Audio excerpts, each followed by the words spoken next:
The rumours began as a shimmer on the surface of conversation, never spoken aloud for more than a sentence or two before evaporating like steam on winter breath. I first heard them from a pickpocket beneath the court bridge.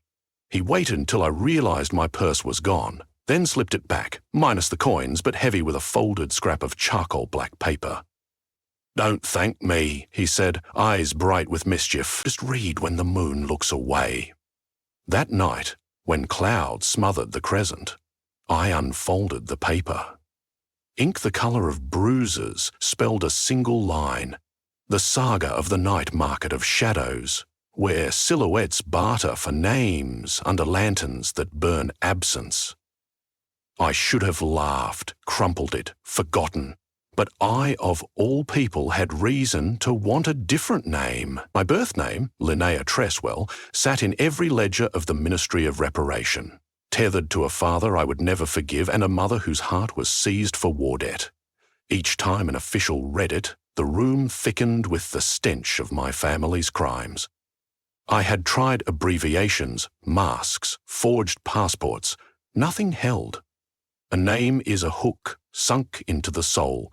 Tug it, and everything follows. So I listened for more whispers.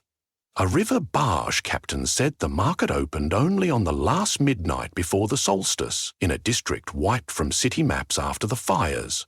A rag seller swore it assembled whenever bells struck 13, which of course they never did, unless you listened beneath the cathedral floor. A bookseller told me to ignore them all and instead wait by the weeping statue in the North Cemetery, because shadows seek grief the way moths chase lamps. I waited. I collected contradictions, and then I lost patience. On the eve of the winter solstice, with no moon to meddle, I wandered the ruined quarter. The bricks still smelled of ash after 6 years, and the walls stood like broken teeth. Wind rattled charred window frames. I wrapped my coat tighter and carried nothing but a pocket mirror, the scrap of black paper, and my longing. Midnight passed, no bells and no market. My breath fogged, then vanished. Another hour slipped by. At 1:43, the air thinned suddenly, as if some unseen curtain had been drawn. Shadows lengthened, stretching beyond sources that could cast them. And then lanterns. They did not glow, they consumed.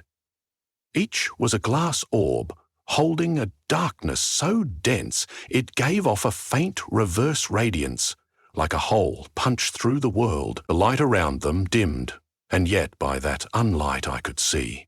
Stalls unfolded where rubble had lain. Fabric awnings knitted from dusk unfurled. The vendors came next, silhouettes detached from bodies that were nowhere to be found. Some moved like sliding ink, others flickered like candle doubt. Their edges blurred, yet they possessed exquisite poise. Bowing to patrons, arranging invisibles on empty tables, I had found the place described by the mysterious line and had pulsed with impossible commerce. The first rule revealed itself when I tried to speak to a small hunched silhouette. Sound turned to smoke in my throat. No voices here, only gestures. Sign language older than bone. The second rule came from observation. Nothing material changed hands. Instead, patrons scooped cupped palms full of memory, scraped shavings of future, or proffered tiny, glowing spheres I recognized with a jolt as fragments of belief. I walked numbly among them. A tall figure traded the taste of strawberries for the colour of his eyes. A child, or the idea of one, exchanged an unfinished lullaby for the capacity to forget pain. Nearby, two silhouettes argued by flaring and shrinking. Eventually one surrendered a loop of regret in return for a minute of sunrise he would never see. Names, though where? I passed a stall draped in veils of soundlessness. On its table rested careful spirals of something I sensed rather than saw. Each spiral hummed of presence, shape, identity. The vendor, taller than any other silhouette, regarded me with an unchanging blank. My heart hammered.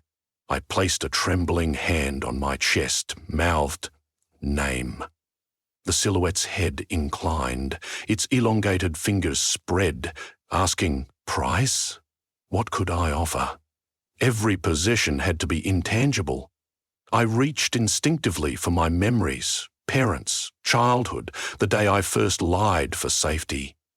The silhouette, watching, shook its head. It pointed to my coat pocket. I withdrew the small mirror, cheap silver backing flaked in spots. Reflection, I thought. Myself familiar, literal and figurative. Could I surrender it? To live unreflected was to grow uncertain of your own outline. But a name was worth it. I nodded. The silhouette warmed, edges glowing mauve. It set a spiral on my palm, weightless yet gravitational, like holding orbit itself. Then its fingers brushed the mirror. Instantly, the glass clouded. My face whirled and pulled, sucked into the dark, until the surface became dull metal. Trade complete. I pressed the spiral to my sternum. A cold fire raced through tissue and thought. Letters assembled. Not Linnea, never Tresswell. I became Saren Quill. The syllables nested into me, clean as snow. For a moment, joy. Then dizziness. My equilibrium faltered. Lacking a reflection meant no anchor to confirm I existed. I felt porous, as if my new name leaked through fresh cracks. I staggered away, cradling my absence where a mirror should have been. Lanterns flickered blue as breakers. Shadows sighed. First time. The voice shocked me. Speech should have been impossible. I spun, unmoved. I nearly fell and bumped into a human woman, not a silhouette, though darkness threaded her hair. Her eyes glinted copper. "How can you talk?" I whispered, voice thin. "I pay the toll," she said. "Each syllable costs a day of sleep. Worth it some nights? I'm Nara. Sarah." I paused, tasting the new word. Saren. She tilted her head, evaluating. "Doesn't quite fit yet. Names need blood circulation. Come, before you disperse." Mara guided me through stalls to a corner where an alley should have been. There, a tea house coalesced.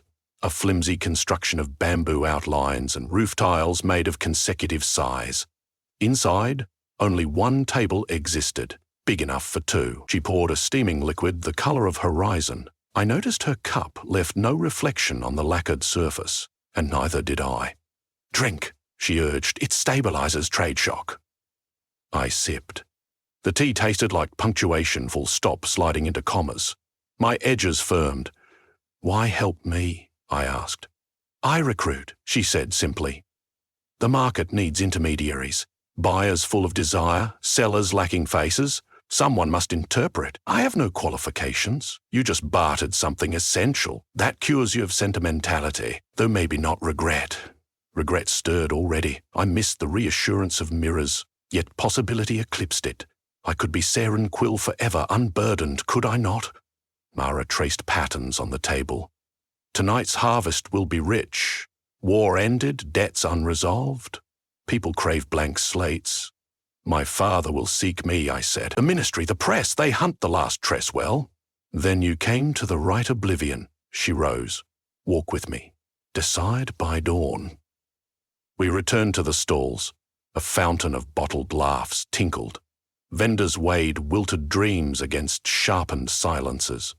A man traded his shadow for an answer to a question he refused to speak. His body, now unaccompanied, seemed lighter, but also wrong, like a sentence missing its verb. "Shadowless ones seldom last the season," Mara murmured. "Balance matters." I observed carefully, wondering what else might restore balance to me.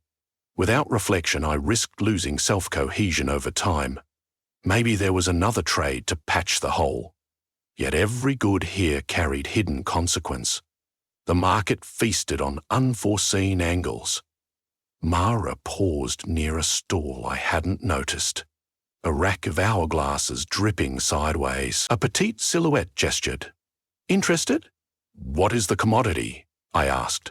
"Possibility," Mara translated. "Choose a path you never walked. They bottle it. In return, you relinquish certainty." "To lose certainty is to float," I murmured. Some desire the weightless life, she said, eyeing me. Not you. She moved on. We watched a scholar surrender the memory of his daughter's first word in exchange for the ability to breathe underwater. He left smiling, oblivious to the knife he had carved through his past. People think names are cosmetic, Mara said after a while, but identity interlocks with memory, sensation, reflection, story. Take one brick, the house lists. Remove two, permission. Her warning pricked me. So I'm in danger? Not yet, but you'll need a new anchor. Something self-yielded, self-kept. What qualifies? Promise, perhaps, or duty, or love. We approached the primary concourse, where lanterns burned deepest. Absence. There stood the tallest vendor, a silhouette crowned with a circling halo of negative light. Around its stall spiraled countless names, each a hush in the air. I recognized none, yet yearned for all. The haloed figure noticed me. It snapped fingers. The lattice of hush tightened. Mara stiffened. It knows you traded, she whispered, curious, maybe hungry. Fear chilled me. I stepped back, but the crowd compressed. Patrons merged into silhouettes. Silhouettes slipped sideways, and I found myself pushed toward the stall. The vendor's formless eyes pierced. It raised an emergent limb, a suggestion more than an arm, and indicated my chest, where my new name glimmered, unseen. Price? It asked without words. For your anchor? I have none, I admitted. It extended two choices. A thin line of silver wind, promise, and a pulsing ember, love. If I took one, it would gift me reflection again, perhaps, but at higher cost later. Mara seized my elbow. Refuse. Draw boundaries. Which I wavered. The swirl of hush became a vortex hungry for conclusion. I felt myself lurch toward barter, then from somewhere behind a bell rang 13. The sound split reality like a chisel. Stalls quivered. Lanterns flickered, ferocious void. Patrons gasped in voiceless surprise. Even the haloed vendor recoiled. Mara's mouth parted. 13? That shouldn't happen tonight. Someone's forcing aperture. She pulled me through a gap between stalls. We emerged beside a cracked fountain where shards of mirror water jutted. Strange turbulence bristled, the market environment fraying. A figure approached, not silhouette, not patron. He wore a ministry coat, insignia bright. My father's senior lieutenant, Harrow. I froze. Harrow's eyes locked on me, recognition dawning. Linnea Tresswell, he said, voice amplified by disdain. Beach should still be costly, but he must have paid some hideous price already. His pupils were dilated like eclipses. I am not that, I answered, though the name flinched inside memory. The directorate demands your surrender. Debts unpaid. He reached to grab me. I sidestepped. He caught airwoven of gloom. Mara interposed, whip fast, palm out. Outsiders cannot coerce trades within sanctuary, she warned. Harris sneered. The sanctuary collapses. He gestured toward the bell, still tolling 13 over and again, each peal shredding the edges of the night market. Lanterns guttered, stalls bled colour. He's rupturing the market by brute will, Mara hissed. If structure fails, all deals revert. You'll lose Seren mirrors or no. Panic flared. I pictured the ledger scribes reclaiming me, the world reattaching its chains. How do we stop him? I asked. Stability returns when the bell quiets. Its clapper is forged of stolen identity. It resonates with market fabric. Remove or silence it. I scanned for the source. The sound radiated from the cathedral ruins outside the market ring, but the ground between writhed, distortions snarling. I'll go, I offered. You'll unravel, Mara said, but perhaps less than others. You're still partly unanchored. Arrow lunged again. Mara blocked, tossing a coil of silence that tangled his shout. I sprinted. With each bell stroke, the world flickered, one frame ruins, next frame bizarre glare. My feet alternated between rubble and shadow marble. I held will steady, envisioning the new name like a blade. I reached the cathedral arch. The bell hung in mid-air, no rope, its surface mirrored, reflecting nothing. Inside it, sloshing, were letters, names stripped from kids in orphanages, conscripts, prisoners. I felt nauseous. "Remove certainty," said a memory of the possibility vendor. That might work. I recalled the trade of reflection. A mirror emptied. Absence can swallow absence. I lifted my blank pocket mirror. Though its surface held nothing, it thirsted. I angled it toward the bell. The next toll boomed. Vibration lashed, glass cracked, spiderweb thin. "Come on," I urged. "Devour." Another stroke. The mirror fissured wider, but with it the bell's timbre weakened, lower, muffled. Shadows converged, swirling into the mirror's core. Final crack, the mirror imploded silently, becoming a pinpoint singularity that sucked the bell's echo. The instrument dulled mid-swing, then froze. Sound ceased. Instantly, lanterns brightened, well, unbrightened, and stalls solidified. The market healed, seams stitching. I collapsed, breath ragged. My edges flickered. Destroying the mirror severed the last link to old or new reflection. I risked permanent diffusion. Mara arrived, eyes wild. Harrow lay behind, bound by threads of darkness. "You did it," she breathed. "But you're fading." Indeed, my hands blurred. I looked through them at ruined pillars. "What anchor remains?" she demanded. "Promise. Love. Options." I gazed at her. Throughout this night she had guided, warned, fought. Something sprouted, tender yet unmistakable. "I pledge," I said softly. Speech cost me grains of existence, but I spent them gladly. My promise: to serve the market as guide, protect its balance, and, if you'll allow, walk beside you. Words crystallized. A filament of silver wind, promise manifested, wrapping my wrists, heart, ankles, knitting outline to bone. He solidified. Mara smiled, relief bright. Accepted. She touched the filament. It divided, threading her fingers too. Mutual. In that moment, the heloed vendor reappeared. It observed the promise with approving darkness, then extended a slim shard of polished obsidian toward me. My reflection surfaced, faint but discernible. The first since trade. Restored, yet transformed. Siren Quill stared back, eyes alert, edges confident. The shard dissolved, but the memory of myself endured. Inside thought rather than glass. The market resumed hum. Officials of shadow escorted Harrow out. His form smudged as penalties extracted. Soon he would forget why he came. Dawn inched near, smearing pale colours beyond collapsed roofs. Patrons dissipated. Lanterns winked out, leaving emptiness as pure as inception. I stood with Mara at the clearing centre, where stalls once thronged. A hush lingered, pregnant with next cycle's possibilities. "What happens now?" I asked. "Training," she said. "Interpretation languages, spatial knots, ethics of barter, hard work." A contented ache filled me. Good. We walked. Toward the city that would soon awake, its people unaware of trade wrought while they dreamed. Behind us, the market folded into itself until not even shadow remained. Only the faintest scent of absence clung to the air, like rain predicted but never falling. As we left the ruin quarter, I tested my new name aloud. Siren Quill. It rang steady, bronze and certain. Not borrowed from guilt, nor dictated by blood. A name purchased with reflection, risk and promise. One I would honour. Mara glanced sideways, eyes coppery and pre-dawn. "Welcome to the threshold life, Siren."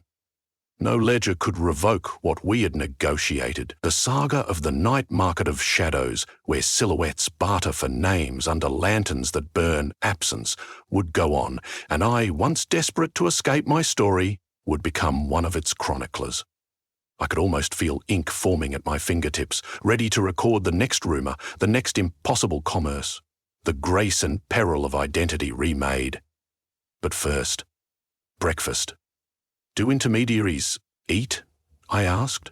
Mara laughed, a bright echo among crumbling walls. Only when they wish to remain human. Human sounds preferable today. Hand in hand, we crossed the boundary where night's secrets yielded to ordinary light. Yet I carried with me the memory of lanterns burning absence, of shadows shaping destiny, and of a mirror that surrendered itself, so I could begin again. The city had not changed, but I had, and somewhere, tucked under the hush of collapsing stalls, the market kept my old reflections safe, a reminder of cost. I would visit it when doubt gnawed, to remember why choice matters. Until then, I stepped forward, Serenquill, promise-bound, name intact, into the waiting day.